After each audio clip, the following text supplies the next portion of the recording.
Assalamualaikum warahmatullahi wabarakatuh. Kali ini kita akan membahas permakultur sebagai solusi ekologi dan sosial untuk masa depan yang berkelanjutan. Bersama saya Silva Anggi Lestari dari jurusan Sastra Inggris Bidang dan Minat Penerjemahan untuk menyelesaikan tugas public speaking saya pada tugas ketiga ini. Oke. Nah, permakultur. Teman-teman, pernahkah kita berpikir bagaimana kalau solusi untuk krisis lingkungan, krisis pangan, bahkan krisis sosial sebenarnya sudah ada di sekitar kita? Pernah nggak kita berpikir seperti itu? Hari ini saya ingin mengajak kita memahami apa itu permakultur. Melihat bukti nyata keberhasilannya dan memikirkan langkah kecil yang bisa kita lakukan, bahkan tanpa harus memiliki lahan luas, maka permakultur tetap bisa dilakukan. Oke? Pertama, apa sih sebenarnya permakultur itu? Secara sederhana, permakultur berasal dari bahasa permanent agriculture, pertanian berkelanjutan. Ya, artinya adalah pertanian berkelanjutan. Namun maknanya lebih luas dari sekedar bercocok tanam. Permakultur adalah cara hidup yang mengajarkan kita untuk hidup selaras dengan alam, merawat bumi, merawat sesama, dan berbagi hasil secara adil. Yang menarik, permakultur tidak harus dilakukan di lahan yang luas. Kita bisa melakukannya di lahan yang sempit loh. Seperti kalau kita tinggal di perkotaan, mungkin sebagian dari kita akan berpikir bahwa mungkin nggak sih kita melakukan aktivitas permakultur? Padahal sebenarnya mungkin sekali. Yang penting adalah niat kita.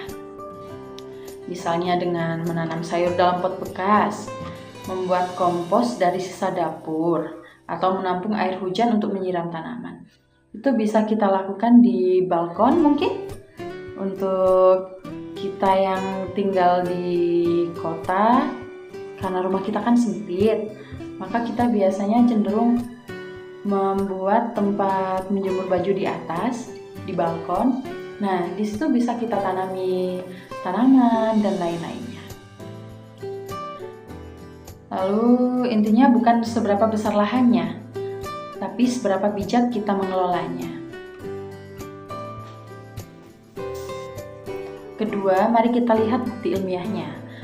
Penelitian di Jerman dan Luxembourg menunjukkan bahwa lahan dengan prinsip permakultur memiliki 27% lebih tinggi stok karbon tanah dan 71% lebih tinggi kandungan karbon organik dibanding lahan konvensional. Artinya, sistem ini benar-benar memperbaiki kualitas tanah dan membantu mengurangi emisi karbon. Nyata lain datang dari Bumi Langit Institute di Yogyakarta. Di sana, prinsip care for earth, care for people, and fair share diterapkan secara nyata dan skala komunitas.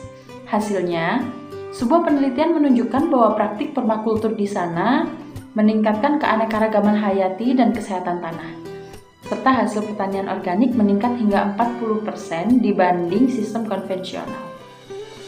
Lebih jauh lagi, misi Bumi Langit sebagaimana tertulis di laman resminya adalah menerapkan semua aspek Islam untuk membangun masyarakat yang adil, berkelanjutan, dan bebas riba melalui kedaulatan pangan, energi, dan keuangan.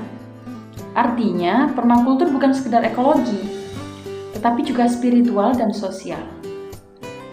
Lalu bagaimana dengan kita? Kita bisa mulai dengan hal sederhana loh. Misalkan, kita bisa memisahkan sampah organik dan ubahnya menjadi kompos. Daun-daun yang berserakan di halaman, kemudian sampah-sampah sisa dapur, itu bisa kita kumpulkan, kecuali plastik ya. Kayak kulit buah, kulit sayur, itu bisa kita kumpulkan, lalu kita jadikan kompos. Lalu bisa juga dari air cucian beras kita, itu juga sangat baik untuk tanah, untuk tanaman. Kemudian tanam tanaman penutup tanah atau sayuran cepat panen di pot. Nah, sayuran yang cepat panen di pot itu untuk kita yang pemula cenderung memberikan kita kepuasan. Karena kalau misalkan kita baru pemula, lalu kita menanam tanaman yang jarak panennya sangat lama, kita akan bosan untuk menunggu. Akhirnya, sebelum kita bisa membuat kebiasaan untuk menanam, kita akan kalah dengan rasa bosan itu. Maka mari kita mulai dengan menanam tanaman yang cepat panen. Seperti contohnya kangkung. Kangkung itu terkenal sangat mudah untuk ditanam dan juga sangat cepat untuk dipanen. Ya. Kemudian membuat lubang resapan air hujan di halaman rumah. Kalau kita tinggal di kampung yang masih ada tanahnya, bisa sekali kita bikin lubang resapan.